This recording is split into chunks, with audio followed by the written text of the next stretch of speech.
may sound crazy, but most people looking to start or scale in property next year would actually make more money if they done less, and instead focused on removing this one big mistake. In fact, when I worked with the Fontaine brothers and we got them to remove this one big mistake, they went from being hundreds of thousands of pounds in debt to earning 7 figures. And that's just one mistake. In this video, I'm going to share with you 2 mistakes that if you remove from your business, it's going to help you start or scale up much faster than you've ever done before next year. Mistake number 1, trying to do everything at once. Let's take the Fontaines again as an example. So they blew up on social media, and as a direct consequence of that, they got loads of opportunity. Let's take these plates, for example, of all the opportunities that they got. So opportunity number 1 was large blocks of rent to SA.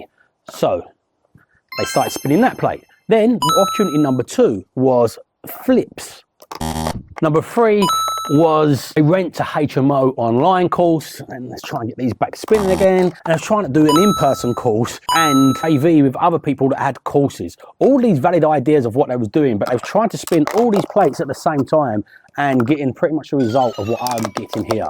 Mistake number 2 is trying to run before you can walk. Now, what do I mean by this? It's picking the right strategy according to your skill set and your personal circumstances. So I made this massive mistake at the start. I went for development. If we look at this, my property delta matrix, a delta is a triangle in ancient Latin, if you're wondering, but at the bottom of this foundation is simple buy to lets. And you've got 2 different types of buy to lets. You've got turnkey buy to lets, where literally you turn the key in the front door, you can rent it out. You've got BRRR, and all at the top you've got development. See, I made this mistake when I didn't have any skill whatsoever or any experience. I went for a development on my first project, and as a result I lost hundreds of thousands of pounds, both out of my pocket and lost opportunity also. Take these balls, like this is your delta foundation, and these represent all the different strategies. This one ball might represent just buy to let turnkey, so you're like, 2 balls might represent BRR.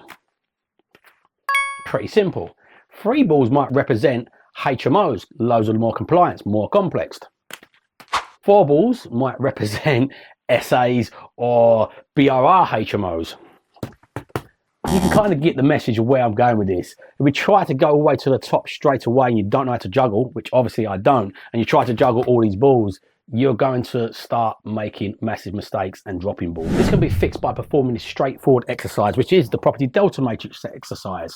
So what you have to figure out is the right strategy that suits you according to you, not the person standing in front of a Lamborghini saying, because I done it, so can you. I'm just ordinary. We're all very different. If you took Mike Tyson and put him in a swimming pool, he wouldn't be a Hall of Famer sports person. He would be a nobody, because he was a fighter, not a swimmer. We need to figure out who you are, what your strengths are, and what you should be focusing on next year to win big. So how we do that is we need to know how much money you've got, what is your knowledge, what is your network like, and important, very important, time. Because then with these strategies, the easiest thing to do is straightforward turnkey buy to lets. Then you've got your BRR buy to lets underneath that. Then you've got HMO and service accommodation. You've got commercial buildings and commercial conversions and developments. And the higher you go up, the more complex this becomes. So to figure out what strategy is best suited to you out of all of these, where you are in your journey at the moment, you say to yourself, from 0 to 10, how much capital do I have? And this obviously has to be readjusted depending on where you want to invest. Because if you've got 50k and you live in London, it's very different if you've got 50k and you live in the northeast. So on a score of 1 to 10, score yourself. And the next question is, how much knowledge, not just YouTube knowledge or book knowledge or classroom knowledge, I mean knowledge and experience. How many projects have you done in each one of these things? So have you done a few buy to lets? Have you done any BRRs? Score yourself again on here. And again, your network. What I mean is the higher you go up here, developments, you need different network of builders, different network of tax advisors. You're going to need planning consultants, architects, and it gets more complex as you go further up. But ultimately, you test on these lower levels and you keep on going up and up as you progress. So what is your network like? It could be down here. Some people, I'm a remote property investor, I invest 250 miles away. And I say to people, have you got a good network? I say, yeah, all my friends are builders. Where do you live? London. Where do you want to invest? In the northeast. Well, your network's pretty low because all them builders are probably not going to drive up to the northeast. So make it relevant for the area you're planning to invest in. Then you've got to look at the big one, what a lot of people underestimate, which is time. Where are you on time? So like for me, as an example, this year, I bought 3 just recently, sorry, I just bought 3 simple buy-to-lets with sitting tenants in there, just turnkey. Why do I do it? Is it because I can't do HMOs, SAs, commercial developments or any other strategies? No, it's because I was short on time. I'm building out my B2B academy, and to get it a really good product where we match investors and deal sourcers and help people scale up in a deal sourcing business, it's taken a lot of my time to put that product together.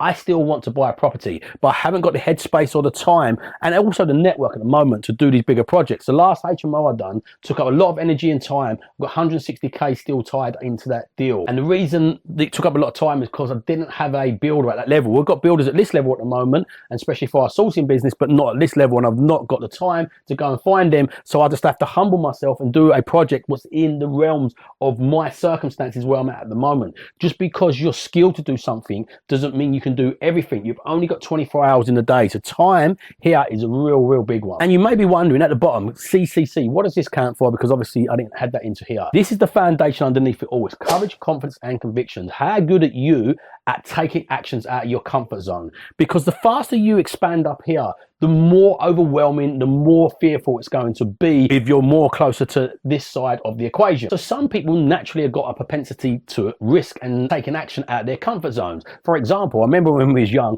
we went over to this pit, and this pit, there's a massive cliff. Let's say this is a cliff here. It was really big. I'm not even joking around. And on that cliff as well, there was a little bush here at the top. This was us at the top of here, and my friend said to me, he took me over there and he was like, hey, I jumped off of this yesterday with a couple of guys, and this is me here, like with a bit of a worried face. I jumped off this yesterday with a couple of guys. If you do it first, I'll do it afterwards. I was like, man, if you've done this before, do it once and I'll do it after you. But I don't believe anybody's jumped off of here because it was absolutely massive. Well, anyway, we was back on the forwards talking, and after about half hour of building my confidence up, I jumped off, and true to his word, he jumped off afterwards. None of my other mates jumped off, and once I jumped off once, I realized it wasn't as easy as doing it once and doing it again. It was really scary to do. But then the next day we went over with a different friend, and this guy, he's just appetite naturally to risk. He's got a big smile on his face. He just looked at it once. He just don't see fear or risk. He just ran and jumped off as soon as he saw it without even questioning it. So you've got to score yourself. Where are you on this? If you're somebody really cautious, you need to start lower and build up your confidence and cut your teeth. And if you can't take pressure and stress, because when you jump up further up here, you don't eliminate the challenges. What you do is you learn the skills, you have the network, and you have the capital to navigate these challenges quicker.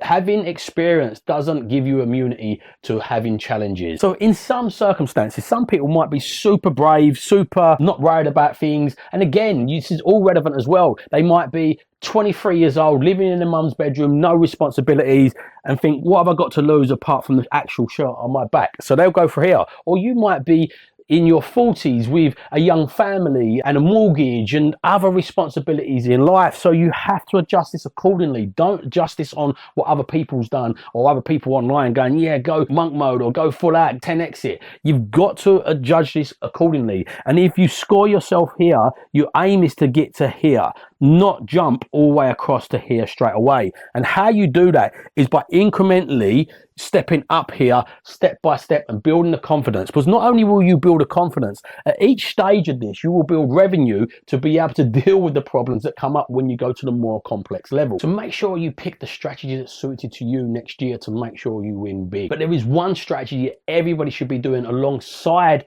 what they're doing, which is going to be extra money for nothing, which is deal sourcing. No matter what strategy you're going to do, it all starts with being able to find great deals. So you're going to want to watch this video here to find out exactly how you can become a deal sourcer next year.